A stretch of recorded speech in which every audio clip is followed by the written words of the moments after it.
강원도에서 발원한 남한강은 충북의 산악지역을 두루 거치고 충주에 이르러 넓은 들을 만나면서 거대한 물길이 됩니다. 이 남한강 유역에서 충주는 중원문화를 꽃피웠습니다.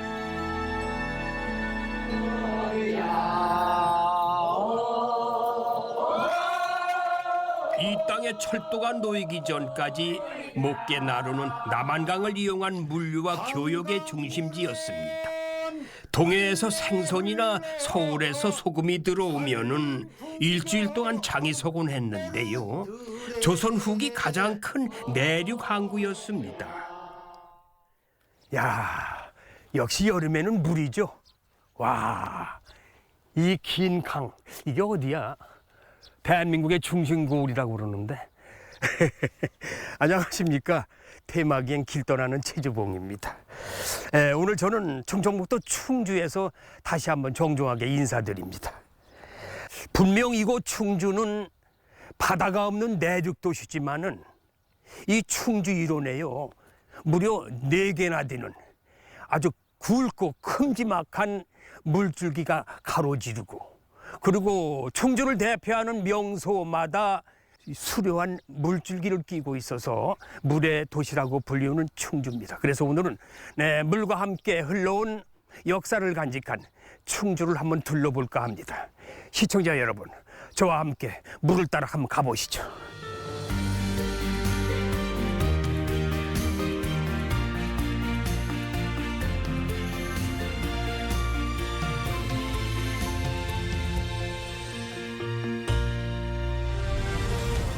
한반도에서 피고지었던 모든 나라들이 무척이나 탐냈던 땅 충주.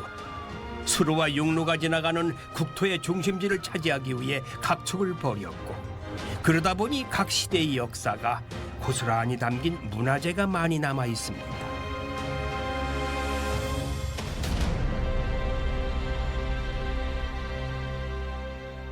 1600여 년 전에 충주를 만나기 위해 고구려비 전시관으로 가는데요. 충주 사람들은 고구려비를 발견했던 1979년의 그날을 잊지 못합니다. 입성 마을 어귀에 덩그마니 서 있던 돌덩이. 전문 조사단이 탁본을 뜨고 한 글자씩 읽어내면서 고구려가 세웠던 비석이라는 것을 알게 되었죠.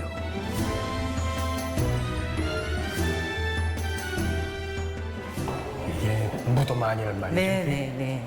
이쪽에 보면은 부엌생활, 차고까지 다 있습니다. 이건 뭐야? 이거는 고구려를 대표하는 개마무사. 개마. 네. 굉장히 용맹스러운 개마무사죠.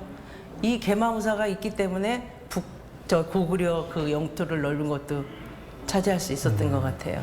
독특해요. 네. 헬멧이라든지, 네네. 갑옷이라든지. 갑옷이 더 독특합니다. 여기 보시면 이렇게 철갑옷을 고기 비닐 마냥 하나하나 나눠서 만들었어요. 황개토 대왕은 북벌에 나서 고구려를 동아시아의 대국으로 만들었고, 장수왕은 남진 정책을 펼쳐서 한반도를 장악해 나갔습니다. 거침없이 뻗어나갔던 고구려의 기세를 보여주는 거대한 비석과 드디어 마주합니다.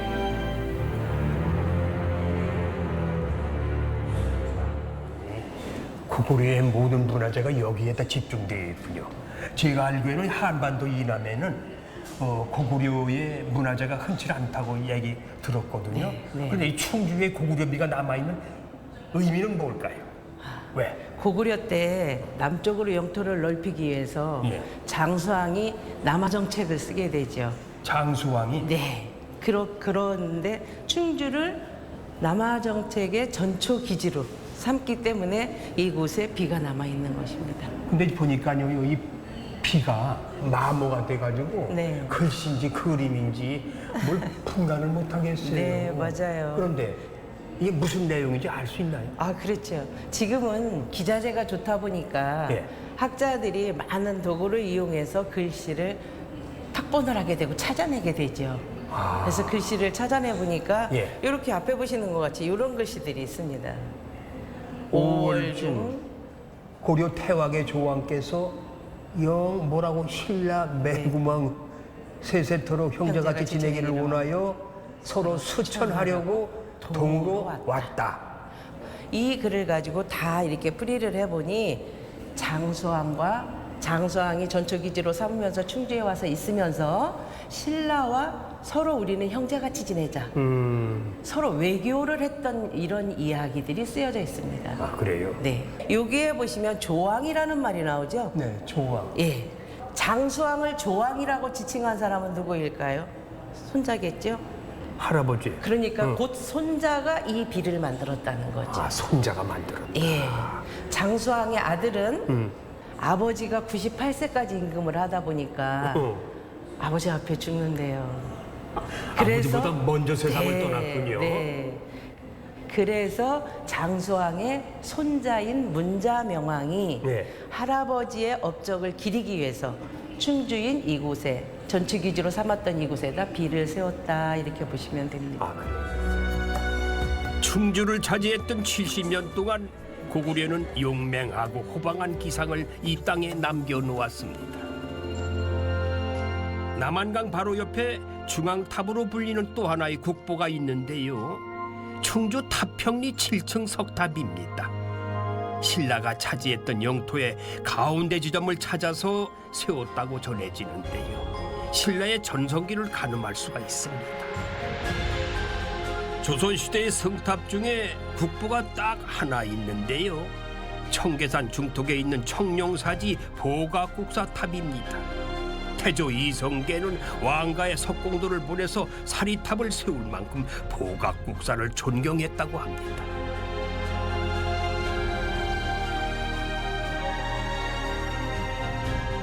충주가 품고 있는 국보 4점, 살아 숨쉬는 역사의 고장이라는 것을 증명하고 있습니다.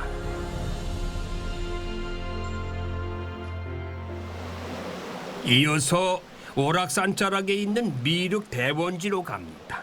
거대한 석굴에 모셔놓은 부처를 뵙기 위해 많은 사람들이 찾는 곳입니다. 뭐 하는 짓들이야? 이 오는 날이 장날이라고 뭐 좀 보러 왔는데 이 가림막은 또 뭐야? 웬 공사를 해? 제가 보여드리고 싶었던 미륵 대원지는 바로 이런 모습이었습니다.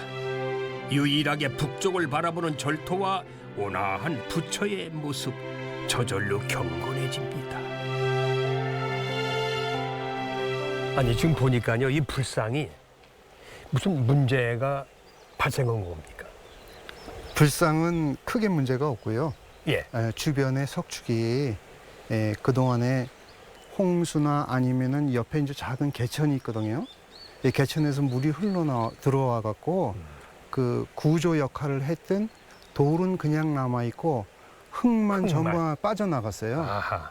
그러다 보니까 이제 거기가 처지게 됐죠. 예. 그래서 약간 석축이 붕괴가 좀 됐어요. 예. 보수 작업 현장은 일반에게 공개하고 있는데요. 문화재를 보존하기 위해 얼마나 많은 노력을 기울이고 있는지 알 수 있는 생생한 교육의 현장입니다. 어마어마하게 크구만요. 네. 어? 10m가 좀 넘습니다. 지금 보니까요 예. 이게 어마어마한 공사하면서 큰 해체 작업이구만요. 난 이런 공사 처음 봤어요. 이렇게 부처님 불상을 갖다가 이렇게 해체 작업하는데 무슨 이거 중기를 무슨 모아가지고 이용하는 거 보니까 예, 야, 이게 저기 국보급 이상 되거나 예. 중요한 유물에는 저희들이 덧집을 짓고 그리고 이 공사를 아주 철저히 하게 돼 있어요. 보수공사 현장을 한눈에 내려다 볼 수 있는 곳에 올라 더 흥미진진한 얘기를 들려줍니다. 우리 이 석실 쌓는 방식이 예. 옛날에 혹시 귀출구조라고 들어보셨는가 모르겠는데 이 남쪽 벽하고 서쪽 벽하고 서로 맞물리던 부분을 이렇게 물려서 쌓았어요. 굉장히 튼튼하게 한 거죠. 그 이쪽이 이제 붕괴가 되다 보니까 여기도 약간의 피해가 일어난 거예요. 그래서 요거를 해체하면서 이 부분 이 어느 정도 절반 부분도 해체를 하게 됐던 겁니다.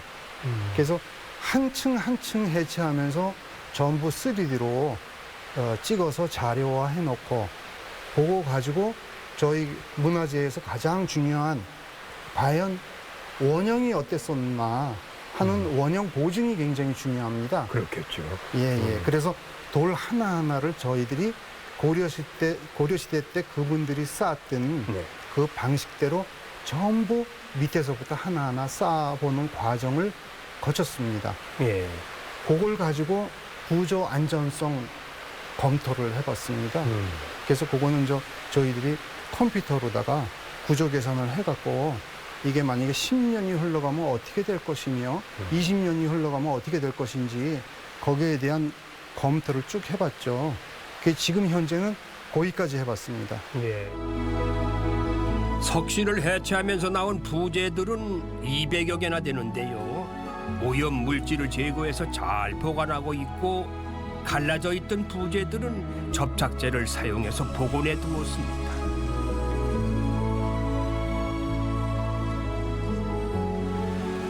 석신의 집안은 문제점을 보완해서 물에 쓸려 내려가지 않는 돌로 채워놓았습니다. 원형 그대로 원형을 보존해서 원형 그대로 만들어진단 말이죠. 이 문화재의 가장 중요한 부분은 그 진정성이에요. 그래서 원래 그 시대에 있던 그것을 그대로 다시 최근의 것을 가급적이면은 넣지 않고 원래대로 그래서 그 축조를 하게 됨으로써 진정성이 뭐 90%냐 이게 100%냐 뭐 98%냐 이렇게 해서 가급적이면 진정성을 높이는 게 문화재를 보호하는 근본적인 방법입니다. 내년 말쯤에 다시 볼 수 있다는 석저열의 입상. 전문가들의 노력과 진지한 태도를 보면서 자랑스럽고 흐뭇하기까지 했습니다. 미륵 대원지 옆에 있는 이정표를 따라 걸어갑니다. 하늘재라는 고개를 향하는 길인데요. 흙내음을 맡으며 울창한 숲으로 빨려 들어가는 듯합니다. 계곡의 물소리와 들꽃이 길동무가 되어주네요. 최주봉 선생님 안녕하세요. 아 예. 하늘재 오신 거 환영합니다. 아 반갑습니다. 근데 이렇게 아니 사람도 안 다니는 한적한 길에 이거 짐승이라도 나오면 어쩌시려고 혼자 여기 계셨어? 나 기다리고 계셨어요? 뭐라고 대답해야 돼요? 아이고, 오늘 저기 오신다 그래가지고, 네, 예. 아, 저가 기다리고 온다고 있었습니다. 기다리셨구나. 네, 네. 그렇구나. 제가 이거 걸어오면서요. 네. 야, 길 참 좋다. 그렇죠. 옛날에 선비들이 걷던 길이고 말이 다니는 길이었는데 이게 그렇게 유서 깊은 길이었다면서요? 네, 그렇습니다. 예. 삼국사기에 신라 8대 아달라왕 3년, 그러니까 서기 156년입니다. 그때 신라가 북진하기 위해서 개척한 문헌상에 기록된 가장 오래된 길입니다. 1860여 년 됐어요. 과거에는 중국의 문명이 그 선진 문명이니까 그것을 받아들이려면 빠른 길이 필요했겠죠. 예. 그래서 개척한 길이라고 봅니다. 여기 이 길을 많이 오갈 것 같은 많은 사람들이. 과거에는 그러니까 우리가 잘 알고 있는 문경세제길 예. 조령 그것은 조선 태종 때 개척이 됐어요. 그렇죠. 그 길이 열리기 전에는 이 길이 주 통로였었던 예. 겁니다. 네, 그 길을 우리 많이 지나다녔어요. 네. 차녀 오느라고 말 타고 다녔어요. 그렇죠. 네. 길이 훨씬 넓죠. 어. 아마 그게 개척된 것도 이 길이 좁기 때문에 네. 또 인구도 늘고 또 마차도 이제 발달하고 커지고 하니까 넓은 길이 필요해서 개척된 것이 아닌가. 근데 이 길은 이제 옛길 그대로 남아 있습니다. 네. 충주시에서 아주 그 보존을 잘 해두었어요. 아주 참 잘했네요. 네. 네. 흙길에서 잠시 벗어나는 코스도 있는데요. 숲속에 데크를 깔아서 자연을 훼손하지 않으면서 더 가깝게 느껴질 수 있는 길입니다. 가장 오래된 길이 영원하기를 바라봅니다.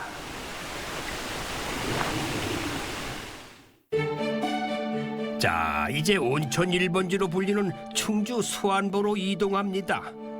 조선 초에 농경지에 물을 대기 위한 보를 만들었는데 보의 안쪽 마을을 물안보라고 불렀고 한자로 표현하면 수안보가 됐다네요. 고려사의 기록이 나올 정도로 오래된 수안보 온천. 사람들의 고단함과 아픔을 달래주며 꾸준하게 사랑받고 있습니다. 이곳은 수안보 입구에 있는 물탕공원인데요. 온천의 역사를 새겨놓은 온천비를 보면 아주 오래전에 이곳에 온천수가 솟아났는데 이를 물탕이라고 불렀다고 합니다. 분수대 가운데 있는 것은 조형물이 아닙니다. 남한강 바닥 속에서 찾아낸 자연석이라고 하네요. 자연석. 참 놀랍죠. 수안보 온천은 전국에서 유일하게 지방자치단체가 온천수를 공급하고 관리하는데요. 이게 바로 온천수 저장 탱크입니다. 아이고, 야. 아, 이게 온천수예요? 예, 이게 온천수입니다. 이게 지금 따끈따끈하죠? 예, 이게 지금 53도로 용출되는 온천수고요. 예. 아, 이게 지금 난 예. 이게 뭐가 데운 물 아니죠? 아닙니다. 이게 자연적으로 나오는 거고, 요 뒤에 보시면 탱크 있죠? 여기다가 저장을 했다가 각 이제 업소에다가 공급해주는 그 시설이 돼 있는 겁니다. 물은 안 타고 그냥 그대로 공급하는 거예요? 예, 예. 저희들이 요거 온천수 같은 경우에는 다른 수돗물이나 이런 거를 섞지를 않습니다. 안 섞어요? 예, 예. 그럼 이게 물이 나오면 애들 지나가다 여기서 그냥 목욕하나? 아, 여기는 안 되죠. 충주시청에서 온천수의 수질은 물론이고 공급량과 온도까지 실시간으로 관리하고 있는데요. 온천이라는 관광 자원을 아주 소중하게 여기고 있습니다. 물이 그렇게 많아요? 아. 이게 지금 수백 년 흘렀잖아요. 그렇죠. 그치? 예. 그럼 이게 수량이 어때요? 물 양이? 아, 수량은 예전에는 좀 많이 나왔었는데요. 지금 같은 경우에는 저희들이 이제 그 자원 보존을 위해서 5년에 한 번씩 그 자원 조사를 하게 돼 있어요.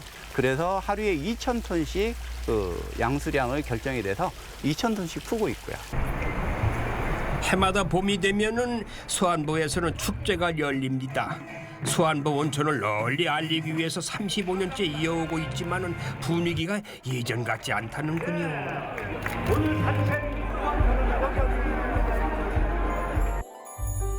수안보는 몇 년 전부터 침체의 늪에 빠져 있는데 최근엔 수안보의 전성기가 다시 올 수 있다는 소식이 들려오고 있답니다. 수안보의 도시재생 사업을 시작을 한다는 네네. 얘기 들었어요. 네네. 그럼 그 도시재생 사업의 주 내용이 뭡니까? 무슨 네. 사업을 하겠다는 얘기? 수안보가 그동안 굉장히 많이 온천 지역으로서 침체가 돼 있는데요. 예. 이 온천 지역에 좀 활성화를 불이키기 위해서 예. 새로운 테마를 넣어서 온천을 좀 활성화시키려고 하는데요. 네. 가장 중요한 이제 테마는 여성 친화적 온천 관광지를 조성하는 것이라고 생각을 합니다. 예. 그럼 이게 재생 사업이 진행이 되면은 네네. 많은 게 그럼 바뀌나요? 네네, 많이 바뀔 것이라고. 바뀌는 게 생각합니다. 뭐 좀 말씀 좀 해주세요. 기본적으로 이제 수안보에 보시면 굉장히 오래되고 낡은 건축물들이 많이 있습니다. 이 예. 건축 시설들이 변화가 생길 것으로 기대가 되고요. 예. 지금 보시면 이제 그 연수원이라든지 호텔, 대형 호텔들이 많이 있습니다. 이 호텔들도 시설의 서비스라든지 그다음에 숙박 종업원들의 서비스 이런 것들이 좀 변화가 될 수 있지 않을까 생각을 하고 있습니다. 예. 여러 가지 단위 사업 중에 가장 눈에 띄는 것은 새로운 온천 시설입니다. 연수원으로 사용했던 곳을 리모델링해서 신개념 휴양시설을 만든다고 하네요. 그림도 좋고 네네, 맞습니다. 풍경도 아름답고. 네네. 근데 이렇게 잘 나가던 건물인데 왜 여기가 죽었는지. 그리고 네. 이렇게 좋은 건물이고. 근데 이걸 방치하면 안 될 것 같아요. 네네, 맞습니다. 지금 플랜티움 조성 사업이라고 해서 이제 도시생 플랜티움. 뷰들 사업의 핵심 사업인데요. 플랜티움은 플랜츠와 아쿠아리움의 합성어가 되겠습니다. 그래서 예. 식물과 수안보의 온천수 두 개가 만나는 공간이다라고 생각하시면 될 것 같고요. 예. 총 6층으로 구성되어 있는데 가장 핵심적인 시설은 피부 미용이라든지 그다음에 마사지, 예. 헬스케어 예. 등의 온천 웰리스 헬스케어 온천이 들어갈 예정이고요. 그다음에 지하층과 1층에는 허브라든지 새싹 채소, 쌈 채소 등을 이용하는 스마트팜 시설이 들어갈 예정입니다. 그래서 스마트팜에서 재배되는 식물들, 네. 그다음에 허브 등을 이용해서 다시 웰리스 온천 쪽에서 여성들의 피부를 케어하는 쪽에 활용한다든지 그다음에 채식주의자를 위한 채소 식당, 그다음에 채소 카페 등이 조성될 예정입니다. 그래서 2층부터 6층까지는 그 지금 온천 숙박 시설이 조성될 예정인데요. 숙박시, 예. 네, 일본에 가시면 일본 전통 료칸이 료칸. 있죠. 그래서 우리도 한국식 전통 숙박 시설을 좀 조성해 보려고 하고 있습니다. 예, 아무래도 그건 뭐 짧은 시일 내에 네네. 이루어질 수는 없지만 아무튼 사람이 보양하면서 관광할 수 있는 길이 제일 중요해요. 네네, 맞습니다. 앞으로 5년 동안 추진할 수안보 도시재생사업. 더 감성적으로 더 좋은 서비스로 더 수안보답게 변모할 것입니다. 도시재생사업으로 다시 태어나는 온천관광 1번지. 새로운 수안보가 벌써부터 기다려지네요. 수안보에서 이것만은 변치 않았으면 참 좋겠는데요. 바로 이 동네 오래된 맛집들입니다. 자, 지나가는 길손이에다 좀 또 손맛을 좀 보고 들어갑시다. 아이고 저거. 아이고 여사님 안녕하십니까? 오늘은 뭘 시켜야 되나? 저희는 산채가 전문이에요. 아 맞아. 네. 옛날 먹어본 손맛, 뭐 손맛집. 예. 산채 좋습니다. 산채 정식. 예, 기다리겠습니다.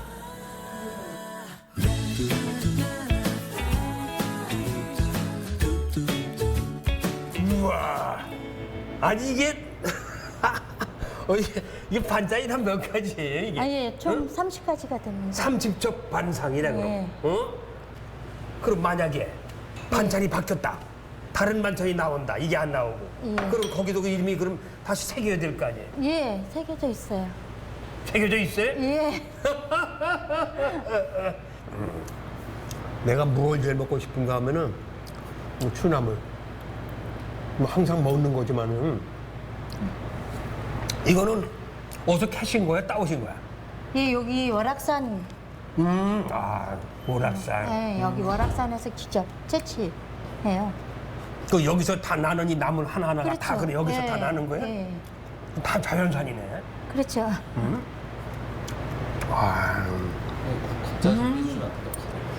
사람들이 오면은요, 네. 뭐 어떤 나물을 제일 많이 즐겨해요? 뭘 많이 자꾸 찾는 거 있잖아. 그래도 사람들이 오시면은 특이한 나물들이 좀 많지만은 이런 거, 혼잎 뭐 이런 거는 몸에 좋다고 많이들. 몸에 좋은 게 이게 뭐야? 혼잎이? 혼잎이에요, 예. 이 혼잎이라는 게 뭐야? 혼잎, 화살나무 혼잎 있죠. 아, 화살나무예요? 예, 예. 그 매력 있는데? 요즘은 옛날 같은 그런 전성기 안 올 거예요. 나 옛날 80년, 90년대 막 드라마 찍고 다닐 때 손님들 여기 말이죠. 줄 서가지고 관광버스를 쫙 입고 그랬었어요. 맞아요. 그때 기억나시죠? 예. 응? 손님들이 그때- 저기 대기하고 있다가 응. 순번 정해갖고 잡수시고 그랬어요. 아, 여기 들어오려고? 예. 야, 아침 저녁이 없어요. 새벽에도 막 그냥 들어오시고. 새벽에도. 예. 아, 맞아. 그때 예, 관광되니까. 문 열면은 그냥 들어오시는 거예요, 손님들이. 방도 구하기도 힘들어하셨다. 그 시절에는. 예, 그렇죠. 그 시절이 다시 왔으면 좋겠다. 그렇죠. 그러면 좋죠. 수안보에는 온천 관광만큼이나 유명한 길이 있습니다. 바로 송문천 벚꽃길인데요. 꽃이 피는 동안에는 뭐 발 디딜 틈이 없을 정도라고 합니다. 이 버치가 떨어지고 좀 봐. 이게 봄 되면 이게 장관이겠어요. 벚꽃이 말이죠. 야, 이게 아름드리 벚꽃이 그냥 양쪽으로 질벽에 서 있는데. 와. 그리고 하천도 참 이거 도시 재생 사업이 끝나면은 수안보는 이렇게 변하지 않을까요? 벚꽃길에 조격 체험장을 만들어 놓았습니다.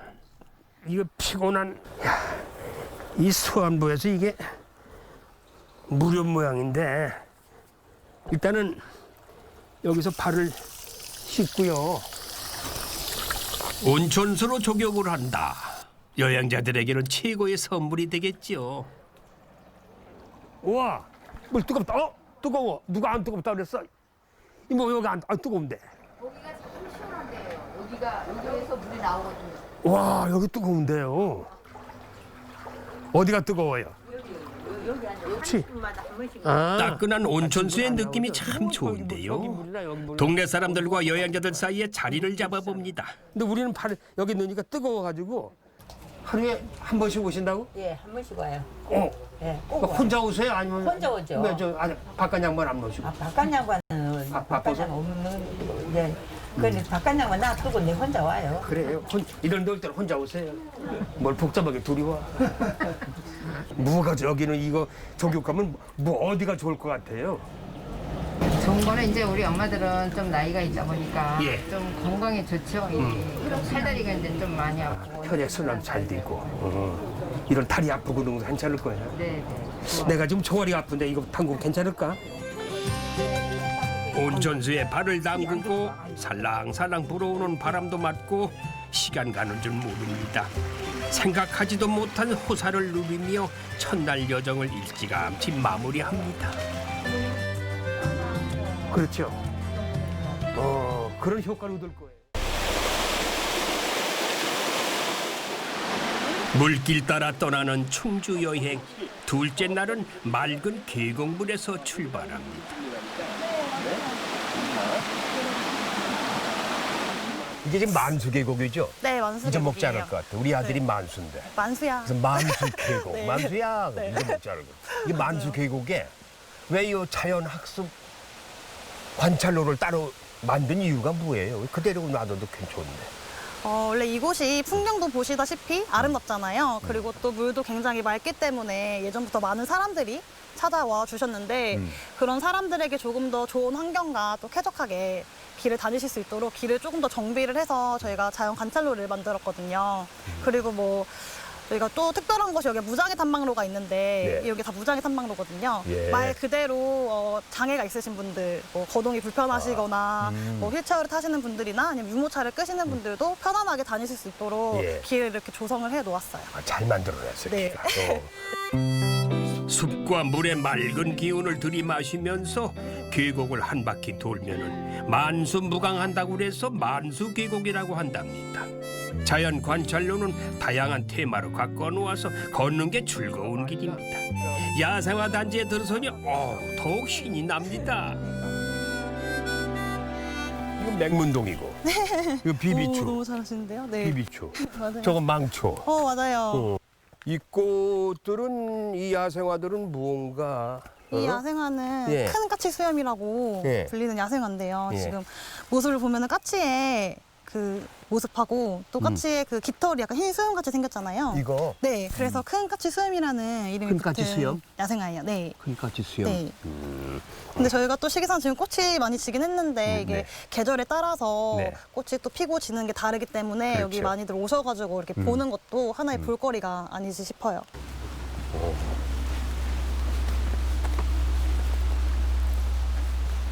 여기는 이게 왜 산 속에 가마가 다 있어요? 이게 송유채취 가마라는 건데요. 송유 네, 채취. 송유채취 가마. 송유 채취. 저희가 지금 보시면 여기에 소나무가 굉장히 많거든요. 근데 일본이 이제 전쟁을 준비할 때 무기 연료가 필요하잖아요. 무기 연료? 네, 무기 연료를 이제 필요한데 그거를 소나무의 기름, 그러니까 송유를 생각을 하게 돼서 저희가 이제 소나무에서 직접 송진을 채취를 해서 썼던 가마예요. 소나무 간소를 직접 쪄낼 때 썼던 가마.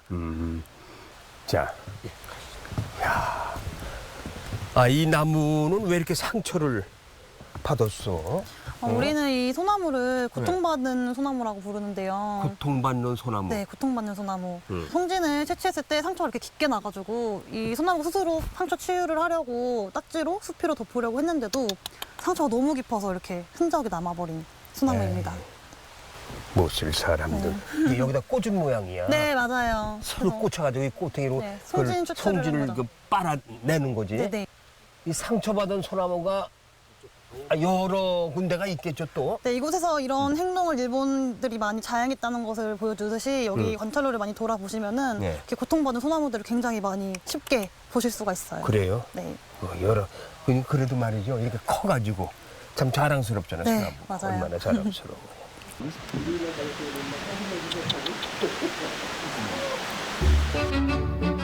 수안보에서 흘러온 작은 물길이 달천과 만나는 곳에 수주팔봉이 있습니다.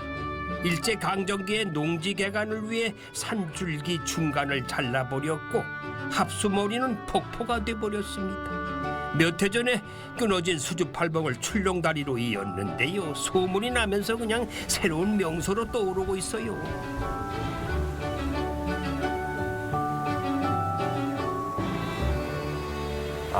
경치가 기가 막힙니다. 저기 앞에 보니까 고기 하나만 잡으면 낚시하는 분이 보이네요. 저기 뒤에 보이는 저 봉우리가요. 봉우리가 8개라서 이거 수주팔봉이라고 부른답니다. 아, 이 경치가요. 압도하네요, 압도. 딱 느낌. 강변에서 캠핑을 즐기는 사람들이 보이는데요. 저 건너에서 바라보는 수주팔봉이 더 멋질까요? 그럼 한번 내려가 보겠습니다. 캠핑족들의 모습도 각양각색인데요. 달천강에서 이 구간만 야영을 허가했대요. 아, 물이 좀 제법 깨끗한데? 오.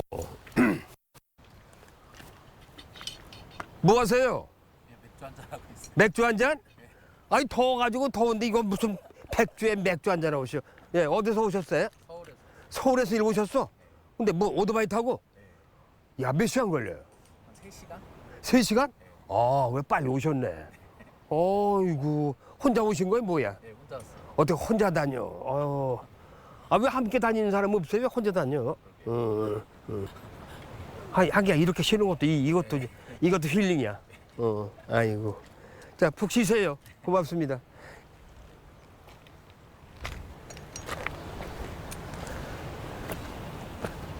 이거는 고기 잡는 망인가 투망인가 이거 뭐야? 텐트예요.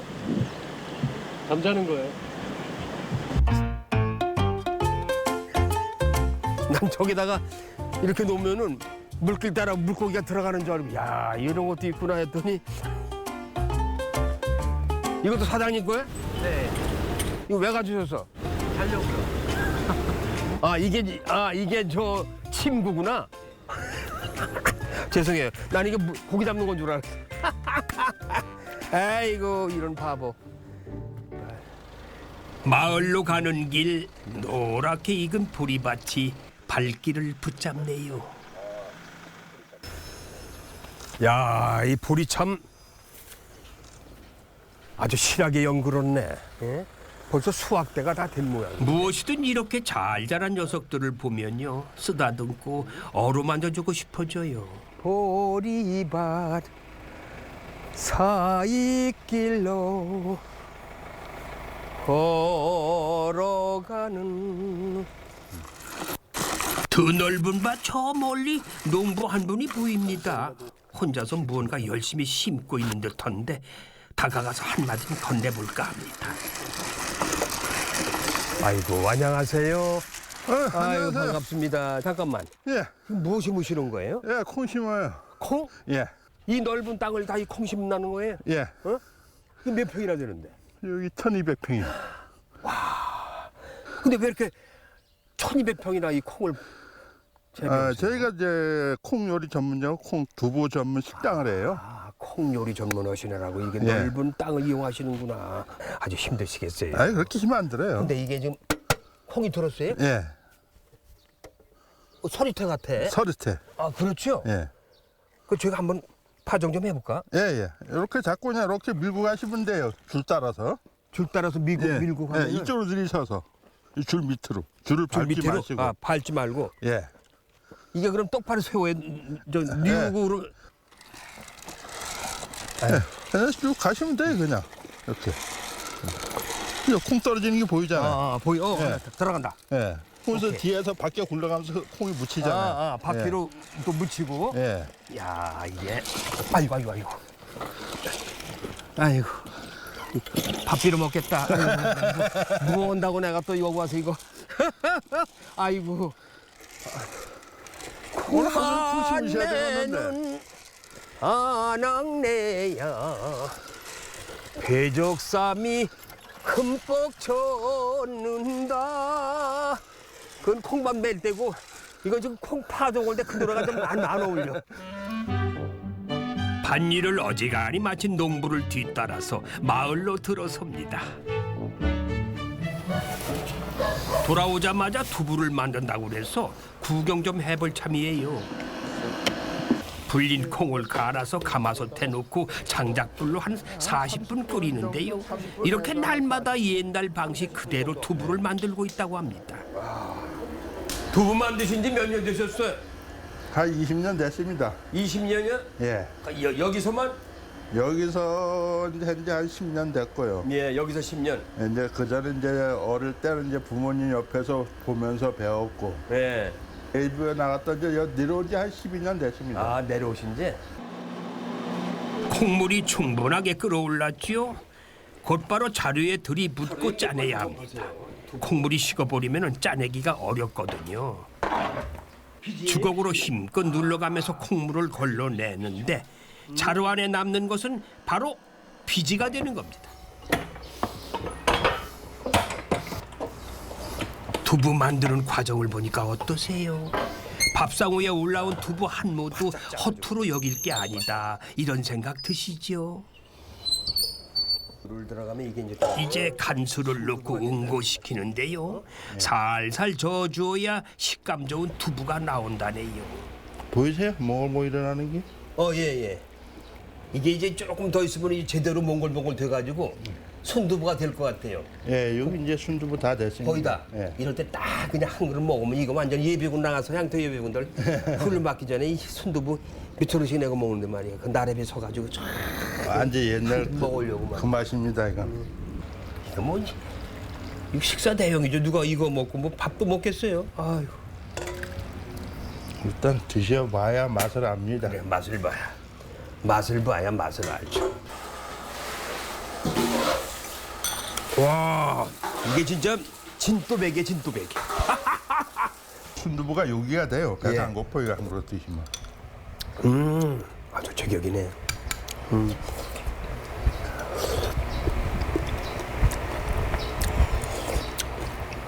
아, 역시 우리 콩으로 만들어가지고 우리 콩 순두부가 이렇게 맛있으면 이거 드셔보면 얼마나 아실 겁니다. 그죠?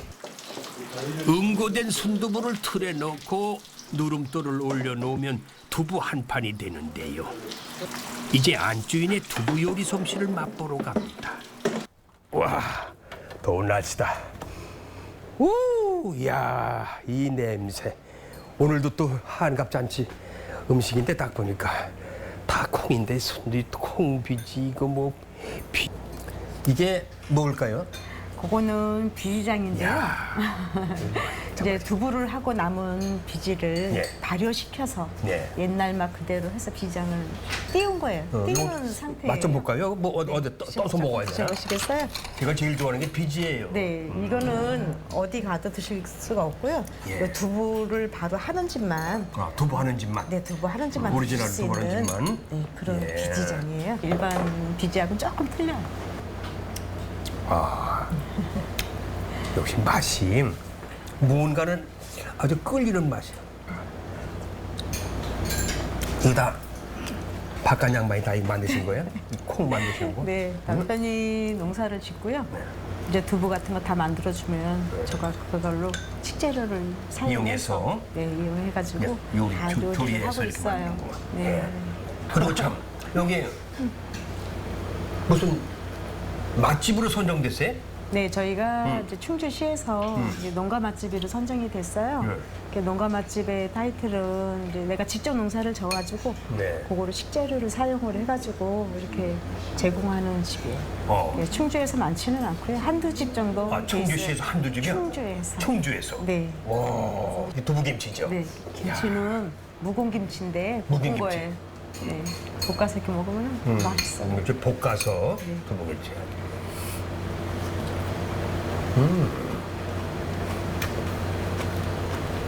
아, 맛있다. 고향으로 돌아온 부부가 푸짐하게 내놓은 두부 요리 한 상. 오랜만에 들른 친척집에서 융숭한 대접을 받은 그런 기분이 드네요. 이거.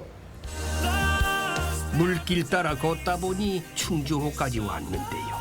호수가 산자락에 아기자기하게 갖고 놓은 쉼터가 보입니다. 이곳은 몇 해 전에 문을 연 커피 박물관이라고 합니다. 커피를 사랑하는 부부의 열정, 박물관에 들어서자마자 알아챌 수가 있습니다. 네, 안녕하세요. 예, 안녕하세요. 네, 반갑습니다. 반갑습니다. 야, 이게 다 커피 기구입니까?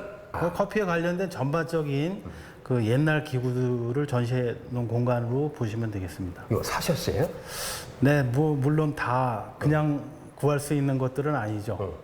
하지만 돈으로 따질 수 없는 아주 귀한 것들. 그렇죠. 돈만 준다고 구할 수 있는 그런 물건들은 또 아니라고 봅니다. 그래서 뭐 발품을 팔아서 직접 여행지에 가서 구해온 것도 있기도 하고. 물건 하나하나마다 다 사연이 있겠네요. 그렇죠. 그 사연. 네. 그 사연 좀 얘기해 주세요. 이렇게 한번 둘러보면서. 커피는 서양의 문화잖아요. 그래서 해외에서 수집한 것들이 많습니다. 그런데 이거 오랜만에 보시죠. 다방에서 커피를 배달할 때 썼던 보온병입니다. 이 로스터는 프랑스산인데 140년이나 됐다고 합니다. 자, 이거 한번 소개해 드릴까요? 이거 물이 커요. 네. 이거는 초대형 커피 그라인더입니다. 커피 가는 기계인데요.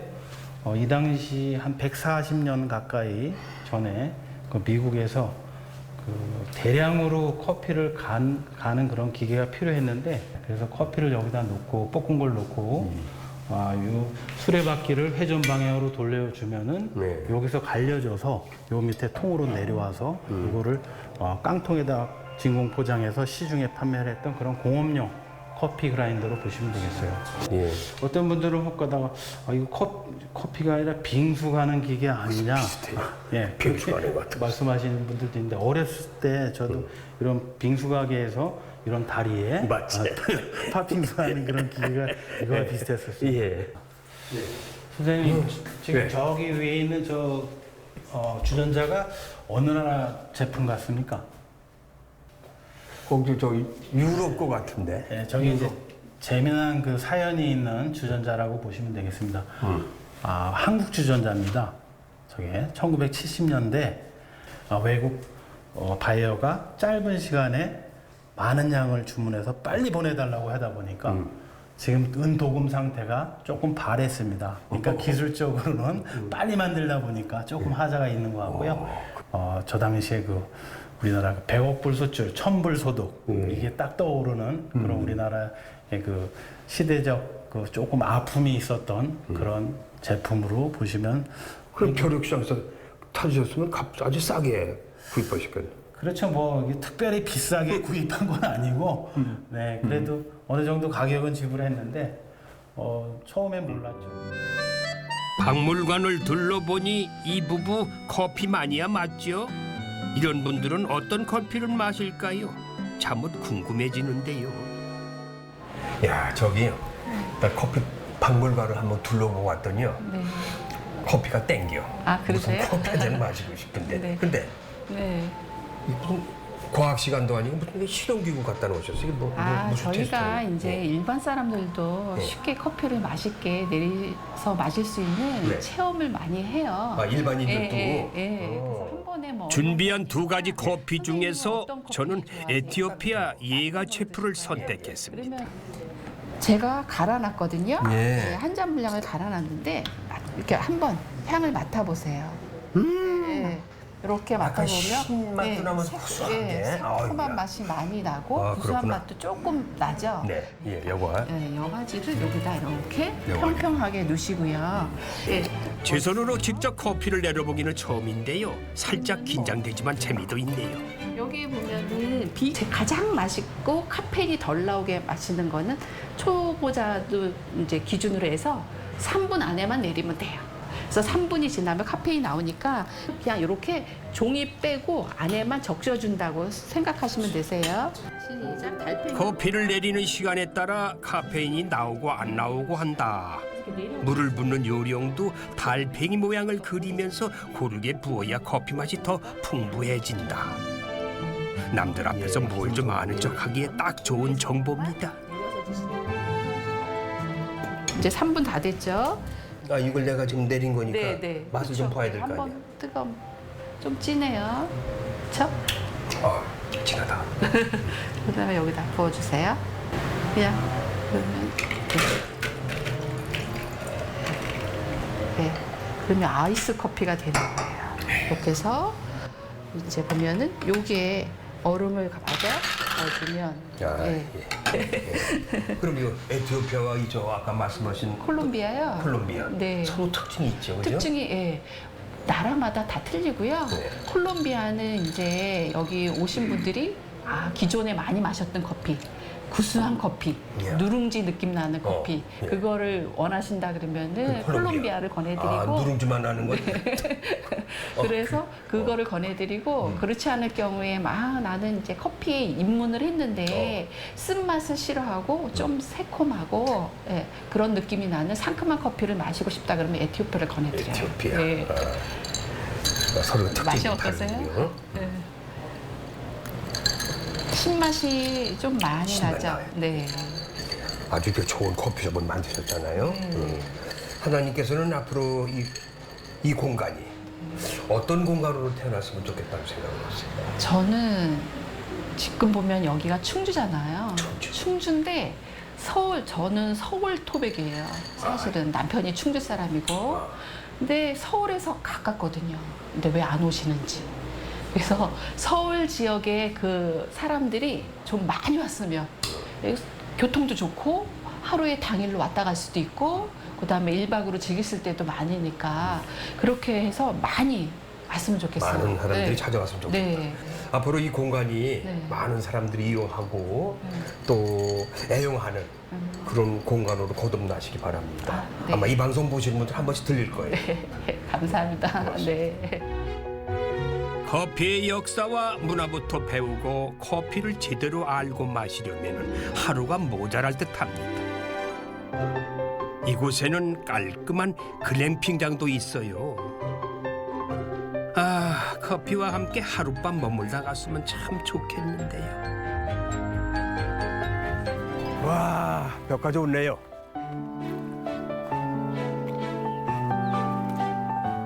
물길 따라 흐르는 역사의 고장 충주에서 변화된 모습을 잠시 둘러봤습니다.